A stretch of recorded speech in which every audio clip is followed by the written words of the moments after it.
2/3 of the nuclear spin incoherent scattering. So that's true whether if you have no magnetic scattering at all. Now, if you have magnetic scattering, the amount of magnetic scattering you see in these two channels depends upon the relative orientations of the Q vector and the magnetic field. So let's take a situation where the magnetic field is perpendicular to the Q vector. So I can draw that like this, where this is the z-axis, this is the x-axis, really, excuse me, but I might as well have a right-handed set, x-axis and y-axis. So if we put the field along the z-axis here, and if we put Q along the x-axis, then we have to ask ourselves, what are we going to see in the various channels? So in the non-spin flip channel, in this case, we're going to see this stuff above, all this stuff above here, plus the magnetic scattering is going to come only from the components of magnetization that are perpendicular to Q, so I can only see the Z and Y components of the magnetization. And the non-spin flip is the one that's parallel to the magnetic field. So I see mz squared. If the spin flip scattering, on the other hand, again, I only see components of the magnetization that are perpendicular to Q. I only see my and mz, and the one that's perpendicular to the field is the one that shows up in the spin flip channel. So now, if you slightly lower voice? Okay, maybe I should lower the microphone a little bit. Something like that? Okay. All right. So let's take a case where the magnetic field is parallel to Q. In this case, we can draw the same set of axes that we just drew. But now I'm going to have the, let's say, the Q vector, let's keep it along X, that tends to be the convention in many papers, and put the magnetic field also along Q. Then let's see what we're going to see in non-spin flip. So we're only going to see the components of the magnetic scattering that are perpendicular to Q, that is to say the Y and Z components. And non-spin flip is the component parallel to H. So we're not going to see anything. So basically all we're going to see on that channel is this stuff up here which appears for any magnetic field. In the case of the spin flip scattering, we're going to see, again, magnetic components of the magnetization that are perpendicular to the Q vector, so the Y and the Z, and spin flip is going to be the ones that are perpendicular to H. So we're going to see the stuff above there, plus my squared, plus mz squared. Now you can begin to see that if you measure, for example, in these two configurations and do some subtraction, you can isolate various pieces. So, for example, if you were to take this one and this one, you could isolate what mz squared was. Then you could go through them and figure out which ones you could isolate for yourself. So that's an important thing to be able to do, and if you're going to remember anything from this set of lectures, let me get back to my screen here.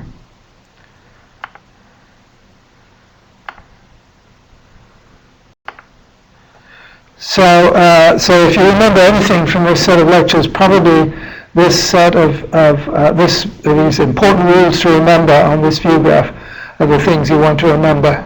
That will enable you pretty much to interpret most polarized neutron scattering papers that you see. So last time we went through this stuff and this complete with sound effects. And now I want to talk about a different type of flipper, which is the so-called RF for radio frequency gradient field spin flipper. So what I'm going to imagine is that a neutron is coming in from the left of the screen here, so it's going through in this direction from left to right. And I'm going to imagine that I have a vertical field which I could make, for example, by having these two blue things here being iron plates and having bar magnets stuck between them. And then because these iron plates are further apart at this end than they are at this end, the field here will be larger than the field at this end, the gray field. At some point in the middle here, what we're going to organize is that the Larmor frequency in that field. Remember, there was a table earlier in the lecture which told you how to calculate the Larmor frequency in terms of the magnetic field. What we're going to do is to figure out a way that we can make the frequency of an RF signal generated by a coil, and you can see the coil conceptually here as a bunch of wires wrapped in a cylinder. And so we're going to pass an AC current through those wires to produce an RF field which is going to oscillate like this green arrow here. And we're going to pick the frequency of that field, that RF, so that it's equal to the Larmor frequency, that's somewhere in the middle of here, at the field in the middle, somewhere in the middle here. So it won't be in resonance at this end, and it won't be in resonance at this end because the field is changing as we go through this device.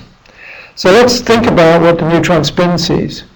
The easiest way to do this is to climb into the frame that's rotating with the same frequency as the RF.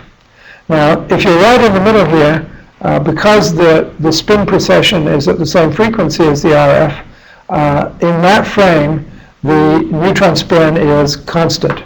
It's not precessing because the frequency of rotation of the frame of reference is the Larmor frequency. So if you go over to this end a bit, what you'll see, so let me come back to that. In the middle here, it's as if we have no vertical field anymore. Once we've climbed into this frame of reference, which is rotating at the Larmor frequency, it's as if there's zero magnetic field applied here, because the neutron spin is stationary in that frame of reference. But over here, because the field on the left is not equal to the field in the middle, there's a little bit of field left, and there's also a field which is this RF field, which in the frame of reference that I'm talking about is not rotating anymore. So now what the neutron sees as it comes in from the left here is it first sees a vertical field, and then as it moves into the RF coil, it sees a bit of field left here and some horizontal field, which is the RF field. And the resultant field starts out being along this HS direction, and then as the neutron moves through here and reaches this middle point, remember HS goes, this vertical field here goes to zero because we're in the rotating frame. And so the effective field that the neutron sees, it starts out vertical and rotates around as the neutron goes through this device. So what the neutron does is to simply follow that field, and it comes out with its spin inverted.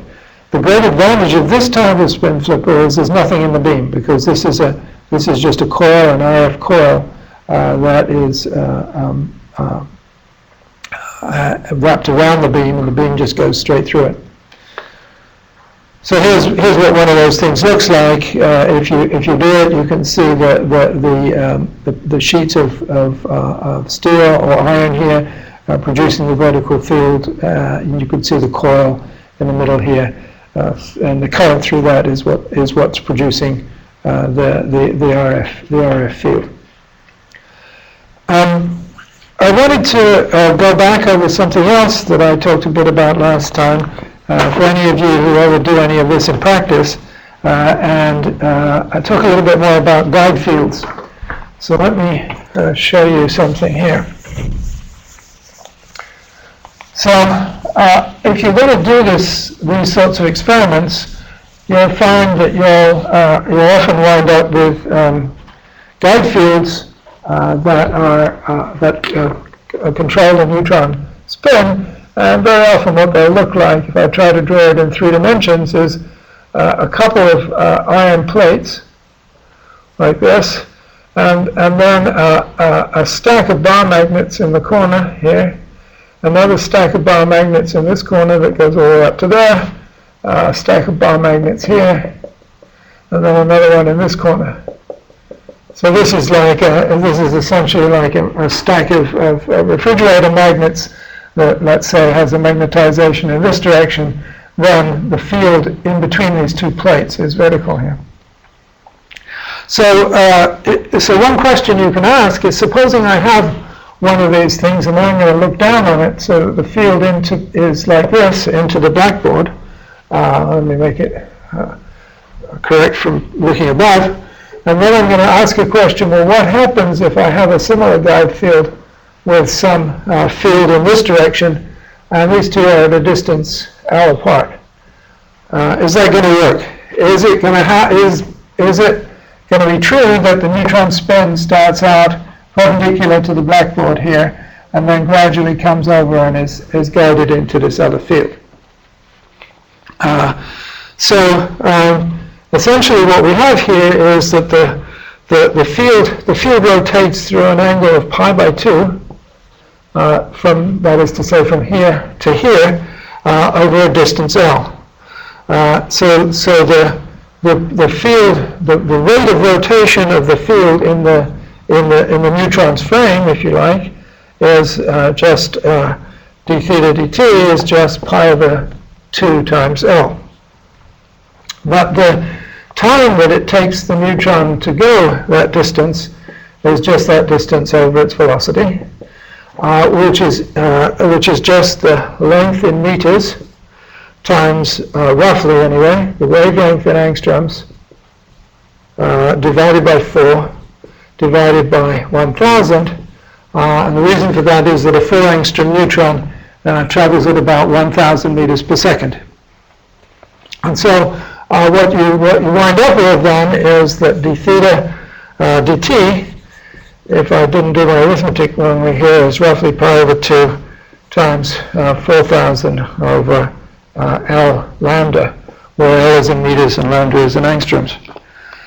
Now what we want to do is we want to go into the table that I showed you earlier to figure out what the Limor precession frequency is, and that turns out to be 183 times 10 to the 3. Let's see, what was I doing this for? Over. Oh, I've got a B missing in there. Okay.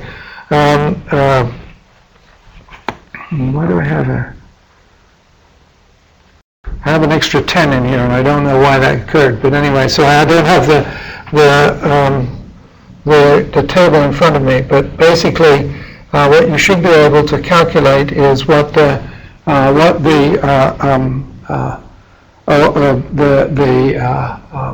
Limor precession frequency is, and I think that's right. And then, so what you want to do is to take W omega L divided by d theta over t, d theta dt, which will be 183b times 10 to the 3rd, I think, and then divide this thing out, which will be pi times 4,000 times 2 lambda L, which I think turns out to be something like 3 lambda L times B, where B is in Gauss. And we want this thing to be greater than something like 10. And if you work all that out and you say that L is, let's say, 5 centimeters, so it's 0.05 meters, and lambda is equal to 4 angstroms, and B, let's say, is 15 Gauss, then in fact you're safe. That this thing is greater than 10. So I may have messed up some numbers in here. I don't trust my notes on that. But if you look back in the view graphs that I had, you'll find these numbers. I do it a different way generally with different numbers, but this is probably the easiest way for you to do it. Guiding neutrons and the sorts of things you can learn from polarization analysis and polarized neutrons. Now I want to spend a little time talking about how you produce polarized neutrons. So really, three different methods of doing that. One is using filters, and the idea of a filter is that it's something which lets through one neutron spin state and doesn't let through the other neutron spin state. And these days, all of the filters that are being used consist of helium-3, because helium-3 has a very high cross-section for one neutron spin state and a vanishing cross-section for the other neutron spin state. In fact, helium-3, as you probably already know, is used in detectors, neutron detectors, and one of the reasons it's used is because it has such a high capture cross-section for neutrons. And so all the neutrons stop in the detector and produce other subatomic particles that can be detected. So, although the polarization filters that are in use today are almost all helium-3, people have looked at polarized protons and polarized rare earth elements, but with limited success. What you'll see in a minute is that these polarizing filters are very good for polarizing large divergent neutron beams. But of course they depend upon having a good polarization of the filter material, because as I said, if you've got a material like helium, you have to polarize it first, and then one of the spin states of helium is highly absorbing for one of the spin states of the neutron, and the other spin state goes on straight through. If you don't polarize the helium, then there's as much helium with spins down as there are spins up, and you absorb equal amounts of your spin up and spin down neutrons, which doesn't help you a great deal. Another way you can produce polarized neutrons, which is useful in some instruments, is by using polarizing monochromators. Now, you probably run into monochromators already in some of the lectures. These are devices, single crystals, which are used to monochromate or pick out a single wavelength of the neutron beam, for example, on a triple axis spectrometer. And polarizing monochromators are useful on triple axis spectrometers because they simultaneously polarize the neutrons and monochromate them. And these days, mostly what you'll see is polarizing monochromators. So this Hoser alloy here, copper, manganese, aluminum. And as I say here, they're very useful when monochromatization is also required in addition to polarization. And then finally, there are these things called supermirrors. By the way, I'm going to go through each one of these in a minute, so you don't worry if you haven't seen any of these devices before. The supermirrors are very efficient. One of the great advantages is that you don't have to do anything with them. You just put them in a beam and they polarize the beam over a fairly wide range of wavelengths. The disadvantage of them is that the angular divergence and the size of the beam that can be polarized are limited, and the polarization tends to be somewhat irregular across the beam because you have mirrors at different places across the beam. So whereas the polarizing filters tend to be very uniform, supermirrors have a problem in that regard. So let's take a look at these things. This is up on the right here, the device at the Institut Langevin in Grenoble, or part of the device, which enables to produce polarized helium. There are actually two ways of doing this polarization, called metastable exchange, optical pumping, and a spin exchange optical pumping. One of which is you can put onto an instrument and continuously polarize the helium gas. So let's just talk a little bit about how these things work.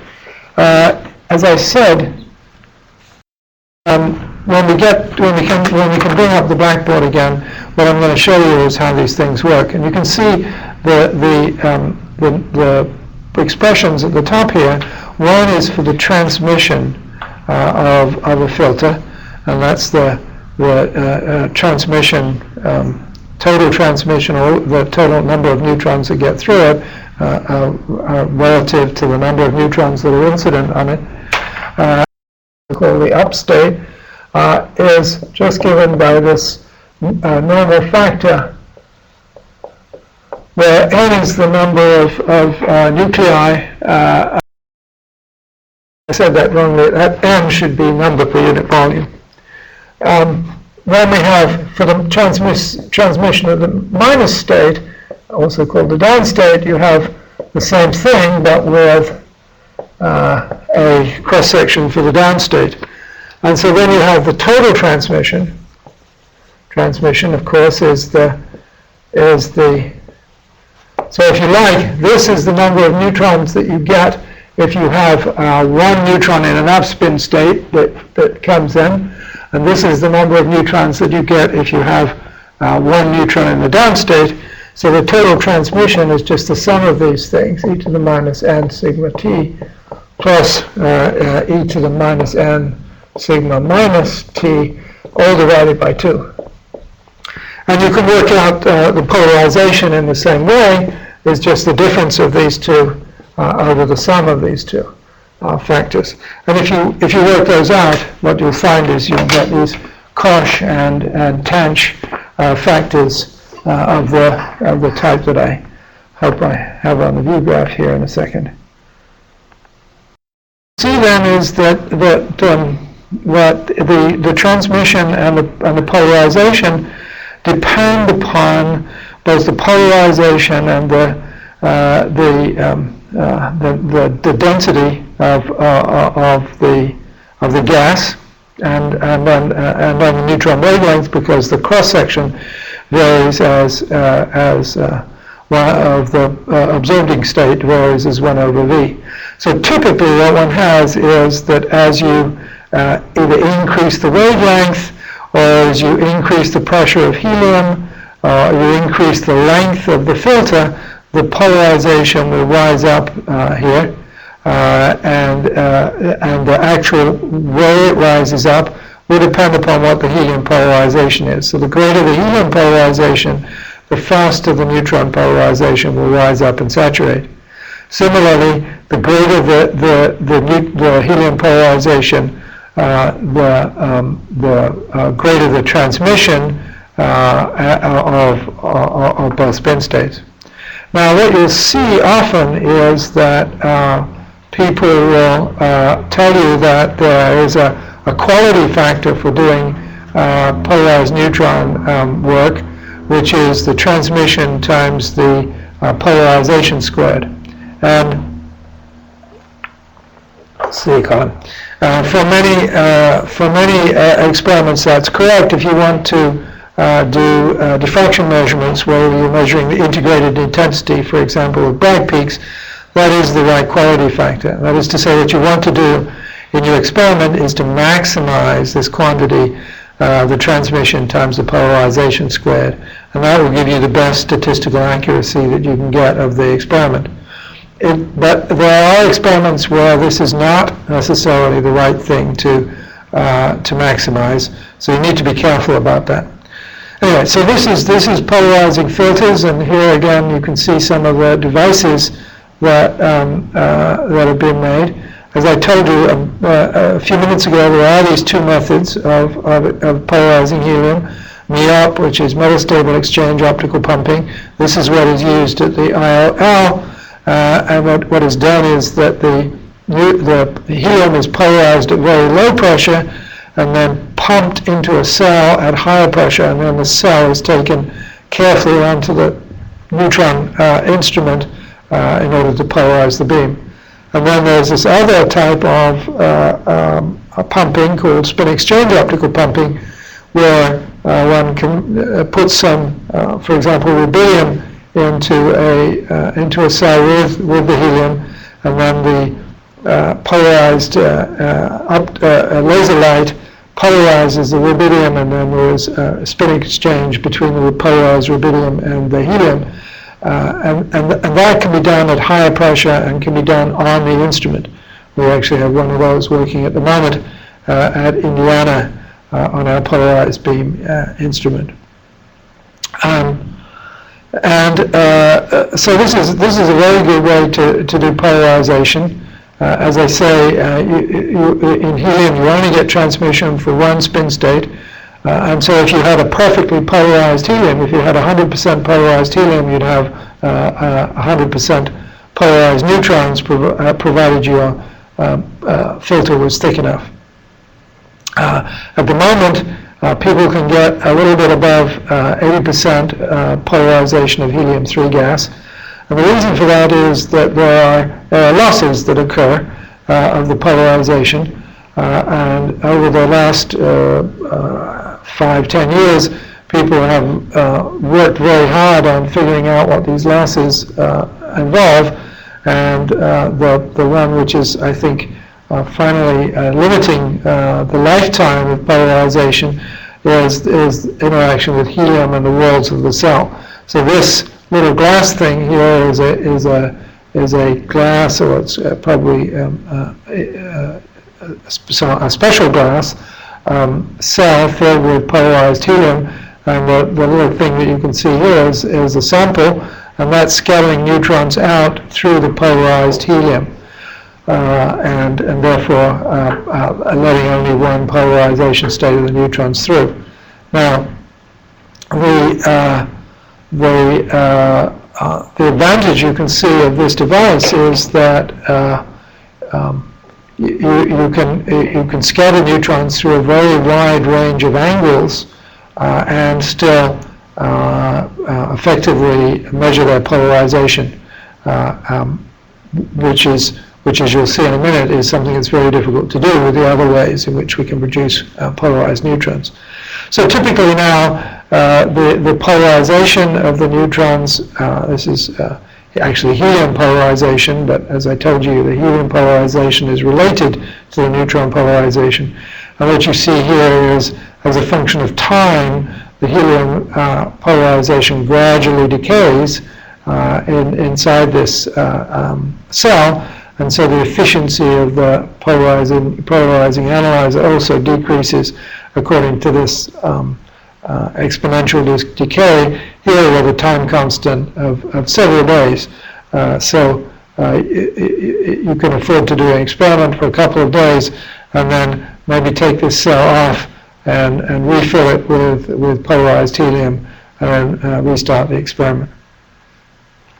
If you want to, if you're working on a triple axis spectrometer, it's often useful, as I said, to use polarizing monochromators, which are crystals, and because they're crystals, they backscatter neutrons, and the backscattering monochromates the neutrons. So let me just show you how that works. We've seen that the total cross section, the elastic cross section for neutrons, for magnetic interaction between the neutrons and materials is governed by this quantity here, which is m, the magnetization perpendicular to the q vector, which is just the Fourier transform of the distribution of magnetization perpendicular to q times this thing here called the form factor, which is takes account of the fact that the unpaired electrons which are producing this magnetization are not at a point but are distributed over some volume, and because of that there's this damping factor called a form factor which decays with increasing Q, and this form factor is just the Fourier transform of the magnetization density within an atom. Now, to figure out what the total scattering, backscattering is from a crystal, you have to add this magnetic stuff to the nuclear scattering that we've talked about before, which comes in terms of this nuclear scattering length and multiplied by this phase factor and summed over the nuclei in the system. And so effectively what you get when you put these together is a scattering length, which is the nuclear scattering length, which is the one we talked about up here, plus an effective scattering length, which is determined by the magnetization in the crystal. The total scattering length is then going to be the nuclear scattering length plus this effective scattering length, which is which comes from the magnetization in the crystal. Now, if you think of a situation in which the magnetization in each lattice site is perpendicular to the Q vector, and the quantization direction of the, have we got it back? We got it back, okay.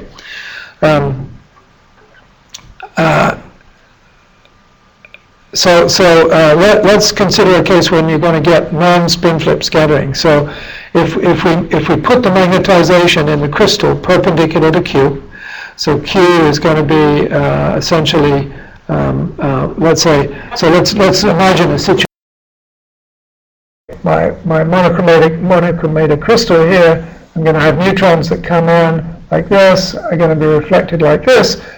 These neutrons are going to be monochromatic, so they're going to have some particular wavelength. Now, so then the Q vector is going to be perpendicular to the crystal here. Supposing I put the magnetic field on this thing like this, then the only scattering that I'm going to see here, if this crystal is saturated and all of the magnetic moments are aligned with this field, is non-spin flip scattering. Look out what the scattering is for let's say the upstate going to the upstate, and that's going to be given by this whole expression here with a plus sign. And then let's say the from the downstate going to the downstate is going to be given by this thing with a minus sign. And there is no spin flip scattering because there's no magnetization that's perpendicular to Q and to the field. And now, supposing that we were lucky enough to find a Bragg reflection for which this whole thing were zero. In other words, this term here was equal to the first term. If that were the case, then this whole thing would vanish. There would be no scattering of down neutrons to down neutrons, and the only thing that would happen would be we get up neutrons to up neutrons. Of course, you're at the mercy of nature as to whether you can actually find a Bragg reflection for which this is true, but there are some materials that do that. So here is the sort of schematic of a polarizing monochromator. You have up neutrons and down neutrons incident on this thing, and only the up neutrons are scattered. And are simultaneously monochromated. Here are some materials. This is the one that I told you about, the Hauser alloy material, copper, manganese, aluminum. That is probably the most widely used these days. And the matched reflection in that case is the 1-1-1 reflection. In other words, the 1-1-1 reflection satisfies this condition that the down neutrons are not scattered but the up neutrons are. And here you see the matched reflection for other crystals, cobalt iron, cobalt 92 iron 8, and then iron 3 silicon. And you can see that these reflections have different d-spacings. Those are the spacings between the crystal planes, this of course tells you what the scattering angle, 2 theta, has to be at some wavelength, and also what the maximum wavelength is, because the maximum wavelength in back reflection is always twice this number here. So you can see that these crystals have different properties. This one is very nice if you want to be using neutrons in the sort of 2.5 to 4 or 5 angstrom region. This thing at the bottom here is an ingot of Heusler alloy, grown actually not at the ILL but close to the ILL. And if any of you want to hear the story of how this was made and how the money transfers were done to make this, ask me sometime and I'll tell you the story. But it was the first of really good Heusler alloy crystal monochromator that we made. I guess it's 30 years ago now. So we've talked about the polarizing filter, the helium, and we've talked about the polarizing monochromator. The final way of making polarized neutrons is to use supermirrors. And to tell you a little bit about supermirrors, I have to steal a little of the thunder from Professor Sinha's talk in a few, I think it's the week after next, but I'll only tell you what you need to know. And he will fill in the details later. So all of the things we've talked about up until now about neutron scattering, what we've done is to work out the scattering from different nuclei and added them together. And we've always ignored double scattering processes because they're very weak. And this approximation is called the Born approximation. But if you have neutrons that are incident on a material at a very low angle, called a critical angle, which I'll show you in a minute, neutrons can be perfectly reflected from the surface if the surface is smooth enough. So that's clearly not weak scattering because all the neutrons are reflected just as if the material was a mirror. And in that case, the Born approximation is not a valid approximation to work out what's going on. This type of reflection below this or close to this critical angle is called specular reflection. It's the type of reflection where the incident angle is equal to the reflected angle. And this type of reflection is used in a number of cases in neutron scattering, in neutron guides, in multi-layer monochromators and polarizers that we'll talk about in a second here, and then also to probe surface and interface structure in layered systems, and that's the material that Professor Sinha will talk about in a week or two. So let me just give you a very quick introduction to this. You know by now that the effective potential between the nucleus and a neutron is given by this Fermi pseudopotential, which has this delta, is a delta function, and it has this scattering length in front of it, and then this magic factor 2 pi h bar squared over m that comes up everywhere. So that's true for a single nucleus. If the neutron, we can coarse grain the sample because, for example, the wavelength of the scattering wave vector is very small compared to the inverse spacing between nuclei, then we can figure out what the average potential that the neutron sees inside the medium is. And we just do that, of course, by adding up these delta functions over all the nuclei in the material and dividing by the volume of the sample. So this is the average potential inside in the medium, which is valid for small angle scattering, SANS, and also for this surface reflection that we're talking about here. Now, the kinetic energy of a neutron in vacuum is just h cross squared k naught squared over 2m, and if it's in vacuum, of course, there's no potential that I need to add here, since that's considered to be the zero potential. So this is the total energy of the neutron. Inside the medium that I'm considering, the neutron has a different wave vector, and there's a potential energy which I just calculated. So if I equate these two, because the neutron doesn't change energy when it goes into a medium, then I have h bar squared k naught squared over 2m is equal to h bar squared k squared, where k is the wave vector inside the medium over 2m, plus this average potential that I had up here. So plugging in this average potential, and you can see that the difference between and rearranging, then I get the difference between the square of the wave vector outside the medium and inside the medium is this 4 pi times this so-called scattering length density. Now, by definition, the refractive index of this material is just the ratio of the wave vectors inside to outside. And if because this value rho here is very small compared with the wave vectors, if you do an expansion, you'll find that this is the refractive index, and this amount here is typically something like 10 to the minus 6. So you have a refractive index of for neutrons which is less than 1, but only barely less than 1. Now, if you remember, the refractive index of something like water or glass is greater than 1, and so you get critical internal reflection. That's what gives you rainbows.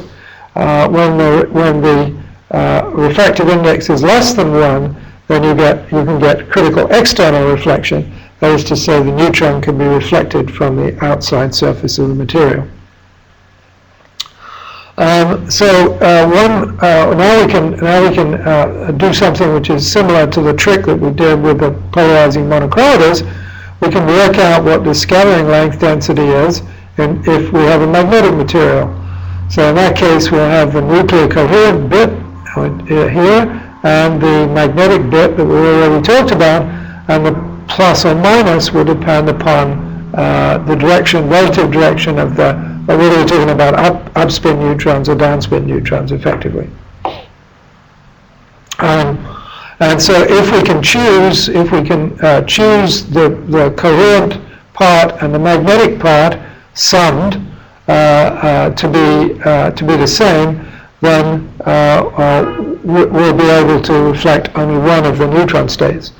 Now, this is very similar in some ways to the polarizing monochromator that we talked about earlier, except that the reflection angles are much smaller. They're sub-degree, essentially because the refractive index is so close to 1, and the critical angle, in other words, the angle below which neutrons are completely reflected, is very small for that reason.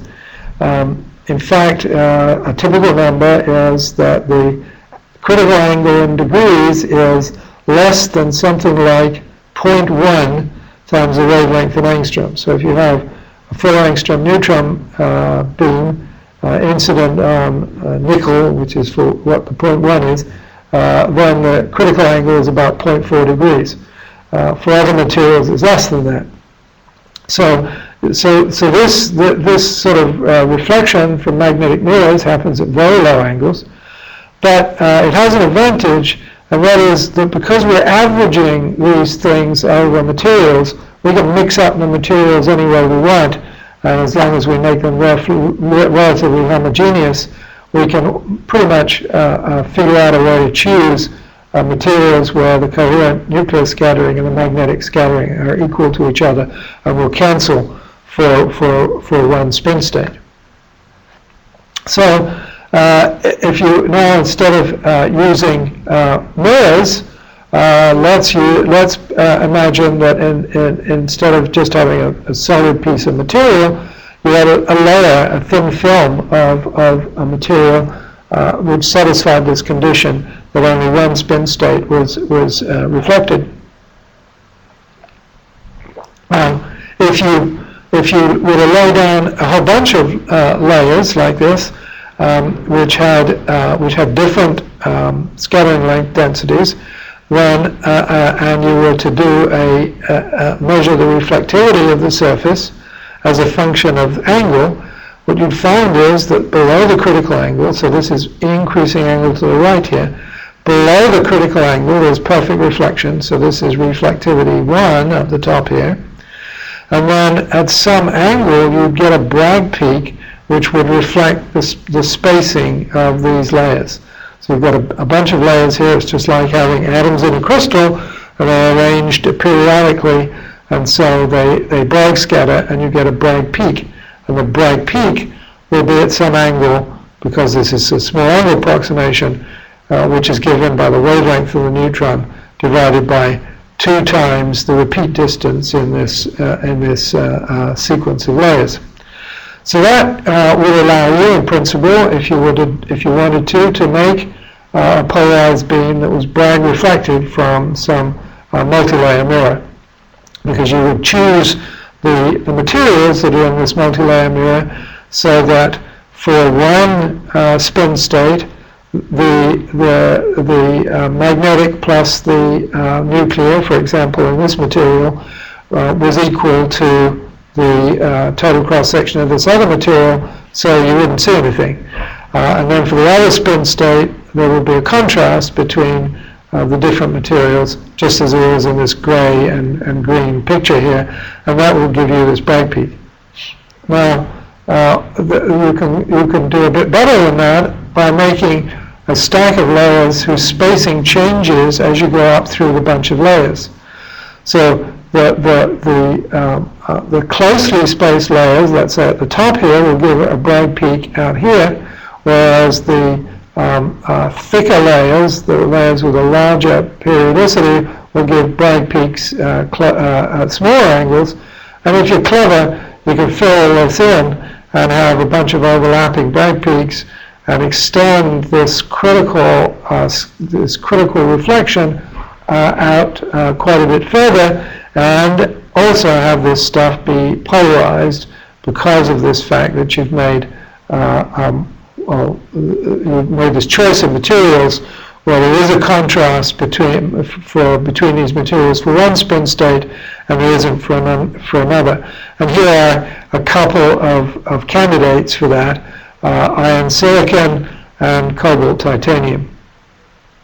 So these are supermirrors, and so if you reflect neutrons at an angle between, let's say, here and here, then the neutrons are polarized. Okay, so now just to finish off, I want to talk a little bit about polarized neutron scattering experiments. What are the types of neutron polarization experiments that we can do? So the most common is this thing called unidirectional polarization analysis. And that was the first that was done, and it's done, for example, when the sample magnetization is aligned in a magnetic field, and the magnetic field, of course, guides the neutron spin and also is responsible for magnetizing the sample. At least that's one place where this is used. There's another type which is sometimes called XYZ polarization analysis, in which the field that guides the neutrons doesn't affect the magnetic state of the sample. So that can be, for example, used in antiferromagnets, where you, let's say, need a 10-Gauss field to guide the spin of the neutron, and a 10-Gauss field does nothing to the antiferromagnet. And so that allows you to measure these cross-sections that we talked about, with the field along different directions relative to the sample, and not disturb the sample. And then finally, there's this technique called spherical neutron polarimetry, where the sample is maintained in a zero magnetic field, and the neutron spin direction before and after the scattering can be chosen at will. And you'll see in a minute that can also give you some additional information. So let's first look at these. This is the situation you get in terms of this XYZ polarization analysis, of which unidimensional polarization analysis is just one example. So supposing you have a situation in which your coordinate axes are defined here, x, y, and z, and you have a scattering vector here, and you apply, let's say, a magnetic field along the x direction, and you're going to measure the spin flip scattering cross-section. Then because the field is in this direction, and the Q is in this direction, remember you'll only see components of the magnetization which are perpendicular to Q. So you'll see this one, for example, mz squared, and you'll see something which is perpendicular and in this plane, Since it will only have a y component, because remember the field is along x, and so we don't see components along x in the spin flip cross section. It'll only be the y component you'll see, and if you can project the y component on something that's perpendicular to q, you'll get this cosine alpha factor here. And then, as I told you right at the beginning of this lecture, you'll always get in the spin flip scattering 2/3 of the nucleus spinning coherent. So if you go through those cross sections, you can figure out that these are the cross sections.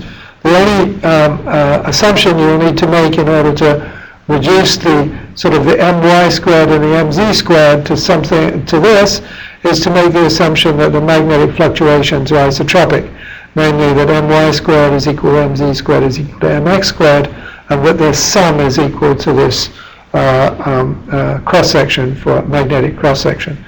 And so you should be able to work these out for yourself, given the rules that I told you earlier.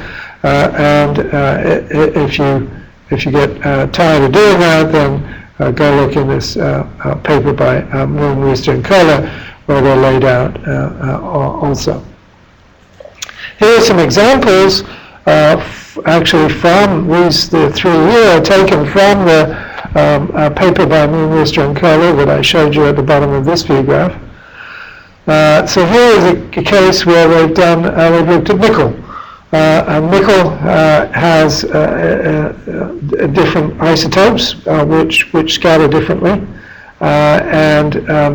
What you see here, the case with flipper on, that's in the label here, is spin flip scattering, and the case with flipper off is the case with non-spin flip scattering. So here, what you're going to assume is that you've got some sort of polarizing device at the beginning of your instrument. This was done on a triple axis machine, so it was actually a crystal that was doing a monochromating crystal that was polarizing the neutrons. And then you've got some sort of analyzing device. In this case, again, it was a polarization analyzing crystal that also was a monochromator, or an analyzer in this case, on a triple axis instrument. So let's just draw that configuration where this is the monochromator, this is the analyzer, this is the sample, and neutrons come in like this and are reflected like this, and then there's a detector over here.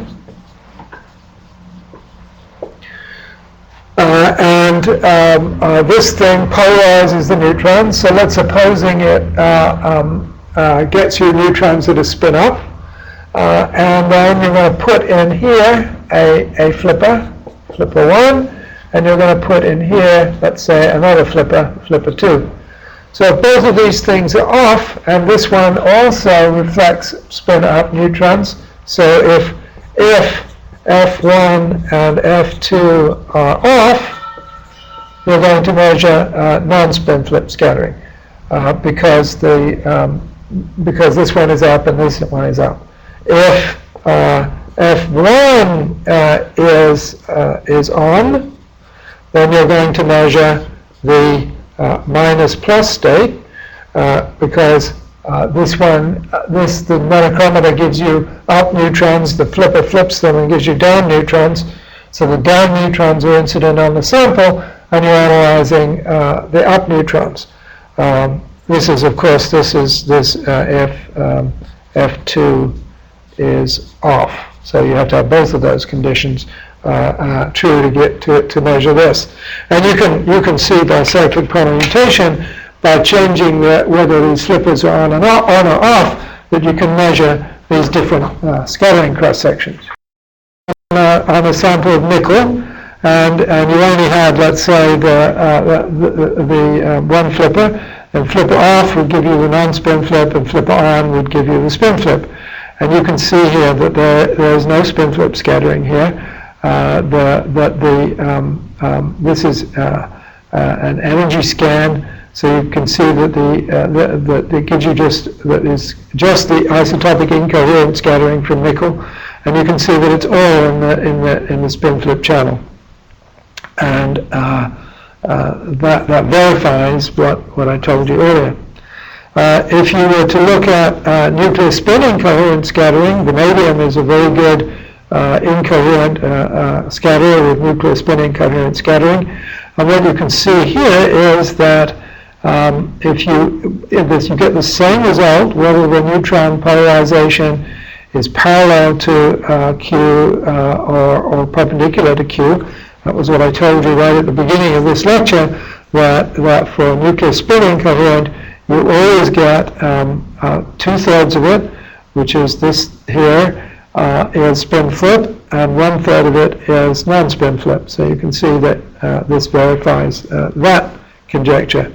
And then finally, this is paramagnetic scattering, and you can, if you think about paramagnetic scattering, which is isotropic, you can convince yourself that you ought to see none of it with flip off, in the case where P is the polarization is parallel to the Q vector, or this should read perhaps from my earlier nomenclature that magnetic field is parallel to the Q vector, and then in this case where the magnetic field is perpendicular to the Q vector, then the spin flip and the non-spin flip ought to be the same, and you get half. You get the same in both the spin flip and the non-spin flip. This paper, which did this, came out in 1969, and it sort of lay in the literature for a long time until we started trying to do this at the IRL in the 80s. And one of my colleagues at the time, John Hayder, told me that the only reason I would have been stupid enough to try to do any experiments was because I couldn't read.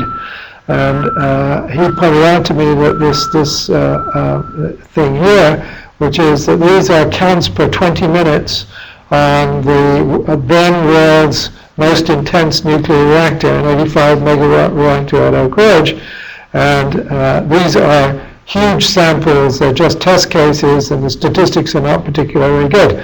And so his claim was that if I'd have ever read the side of the graph here, we would have never have tried to do inelastic polarization analysis. And he's probably right. But we did anyway, and that's done quite frequently now. So now, spherical neutron polarimetry. This is a complicated subject, and I'm not going to go into it in any detail at all. It's all worked out in Marty Bloom's paper from 1963, and what Marty did was to calculate what happens to the neutron polarization for all scattering types.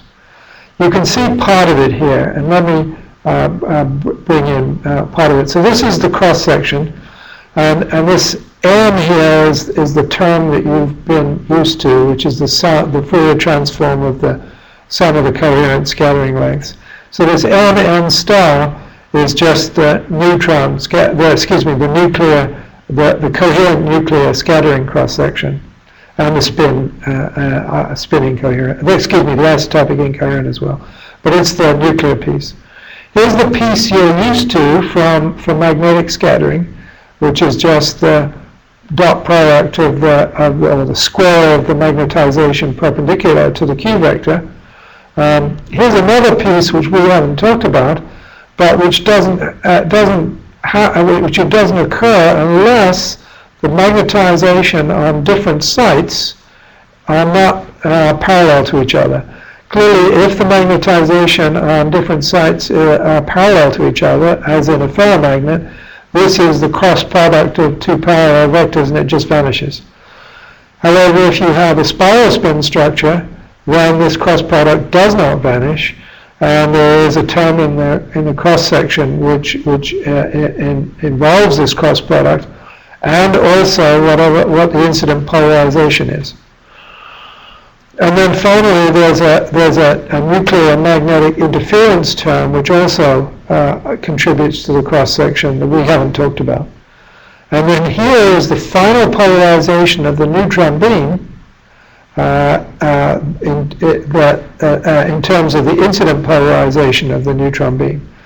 And you can see some things here. P Pure nuclear scattering, which is this top term here, does not affect the neutron polarization. PF is going to be equal to PI because this is just a number.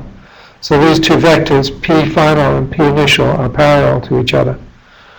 The one I told you this just now, that the cross terms are only non-zero when you have something like a spiral magnet, and in the case where the magnetization on different sites are not parallel to each other. The nuclear magnetic interference term only happens when the nuclear and the magnetic have the same wave vector, because each one of these is a function of this Q up here, and these two have to have the same Q values. So that's another piece. And there are no chiral or nuclear magnetic interference terms, then these expressions that Bloom got reduced to the ones that I showed you before about 3 view graphs ago. But what it does show you is that in principle, by doing this technique, you can determine whether the magnetization in a sample is collinear, and that is what you're usually used to, let's say in a ferromagnet, where all the spins are parallel with each other, or with a normal antiferromagnet, where the spins are antiparallel with each other. And you could tell whether that was the case, or whether the spins were, for example, in a spiral.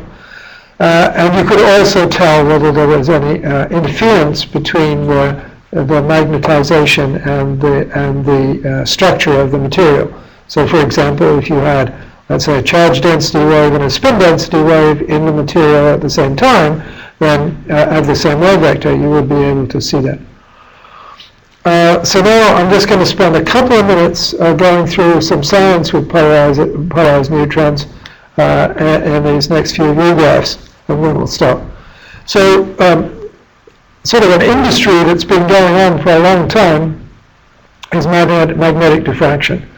And if you use unpolarized neutrons, then the cross-section is just the sum of the nuclear cross-section and the magnetic cross-section.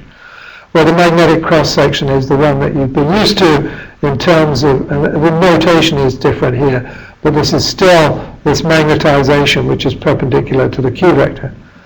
If you look in something like nickel, and you look at the values for the magnetization on each site of a nickel crystal, and you look at trying to determine what the magnetization is in nickel and measure different Bragg peaks, then what you find is that the magnetization part of this cross-section is very, very small. It's about 2% of the nuclear cross-section. So it's very hard to measure accurately because you're measuring Bragg peaks, which are predominantly nuclear scattering from this term, and a very small amount of magnetic scattering. So if you want to separate out the magnetic contribution from the nuclear contribution, you have a really hard time if you use unpolarized neutrons. But if you use polarized neutrons, then you have two different cross-sections, one with neutrons parallel to the field and one with neutrons anti-parallel to the field. And then if you measure the ratio of these, something called usually called the flipping ratio, because it's the ratio of the counts that you get with one state of the neutron spin flipper and the other state. If you figure out what that is, then it's just 1 plus over 1 minus, where this gamma here is this ratio that we talked about before, and now you've got a sensible something you can measure, which is where the difference between the magnetic and the nuclear scattering is amplified, and you can hope to measure the magnetic scattering, this form factor as a function of the scattering wave vector Q. Well, the reason for doing this, of course, is that we've seen already that the form factor is the Fourier transform of the magnetization density.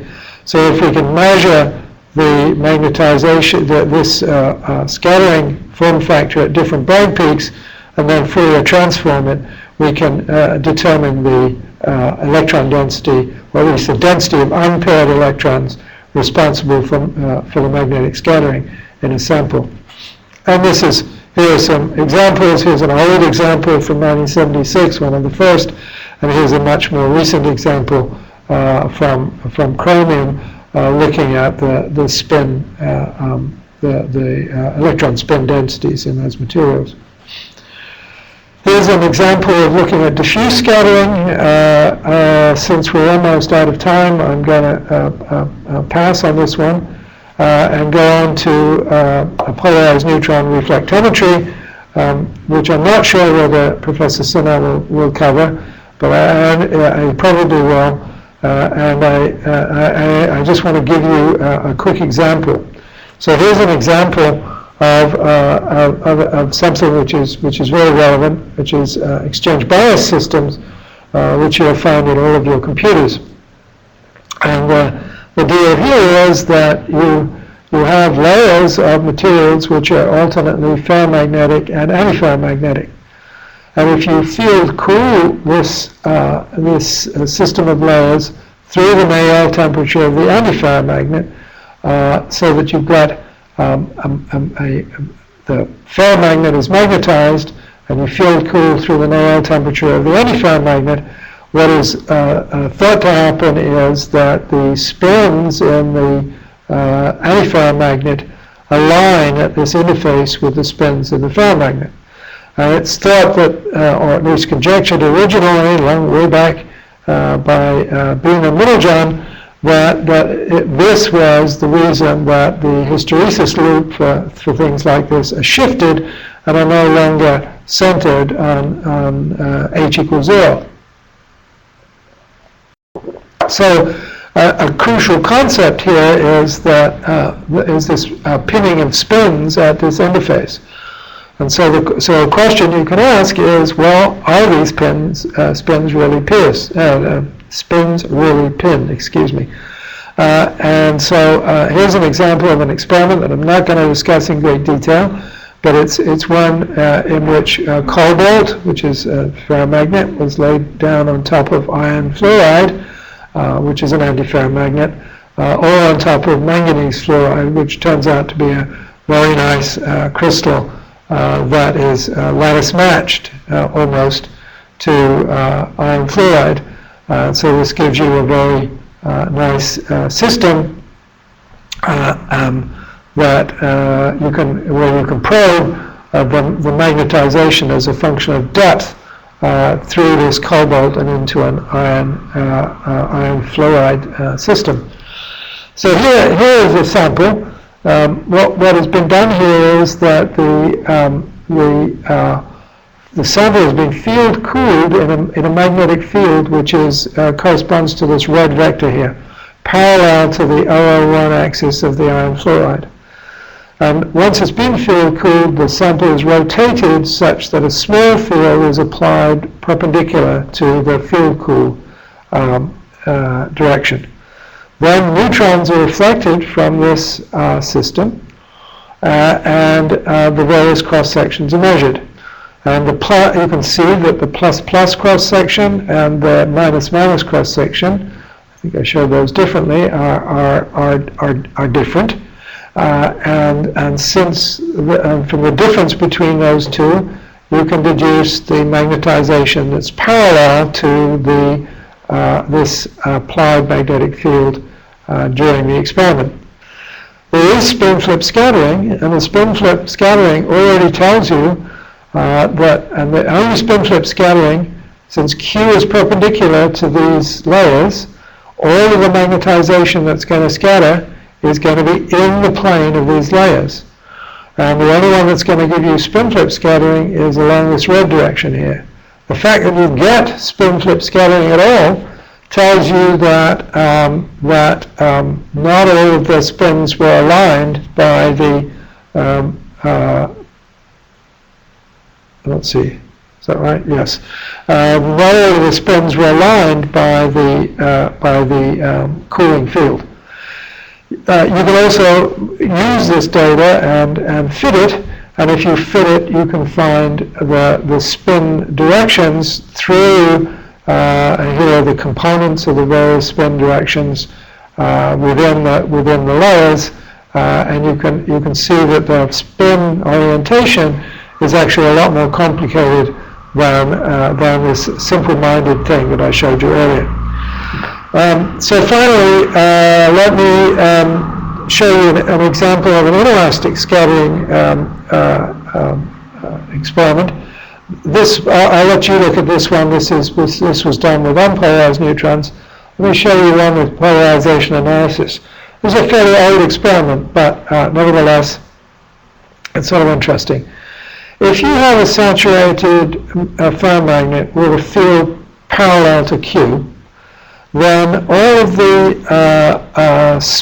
spin wave scattering, that is to say the fluctuations of the magnetization, are going to be in the spin flip scattering, because all of the fluctuations in the magnetization in the sample are going to be perpendicular to the field here. So basically what's going to happen is that in what you can convince yourself is that if a neutron comes in and creates a spin wave, so it creates an excitation in the crystal, you should only see that in the plus-minus cross-section. Why is that? That's because if you have an isotropic Heisenberg system, the operator that creates a spin wave is the same one that takes a neutron from the up state to the minus state. So if you're going to create a spin wave in this isotropic Heisenberg system, you must only be able to do that if you take a neutron from the up state to the down state. So now, spin wave creation occurs for, let's say, we define that as a plus on the energy scale. So this, what you're seeing in each one of these graphs is energy transfer and the intensity measured in the various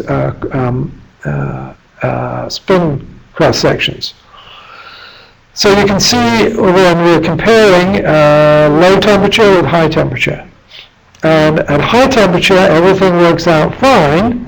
In the plus-minus cross-section here, you see a peak over here, which is the spin wave creation, which is what you expect. And if you look in let's see, so this is plus minus, and so we would not expect to see that in the, this is not what I expected. Oh no, that's right. So in this system you do see this on this side. Whoops. Where are you then? That's not right.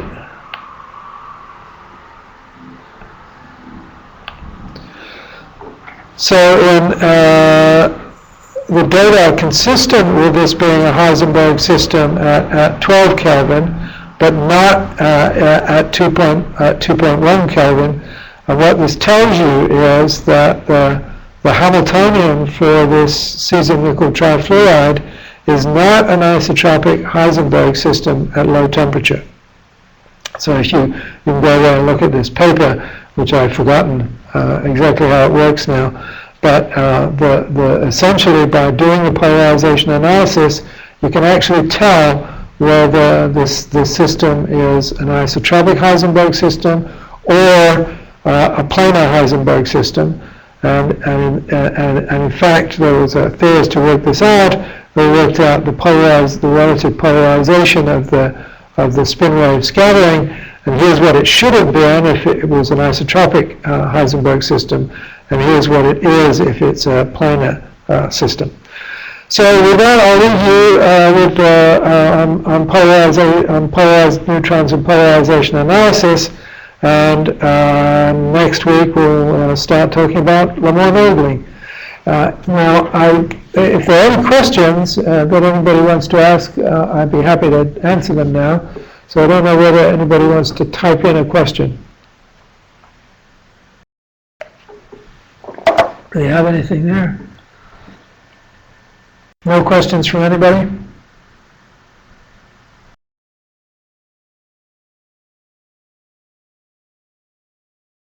Okay, if there's no questions, we'll quit at that point. Thank you very much.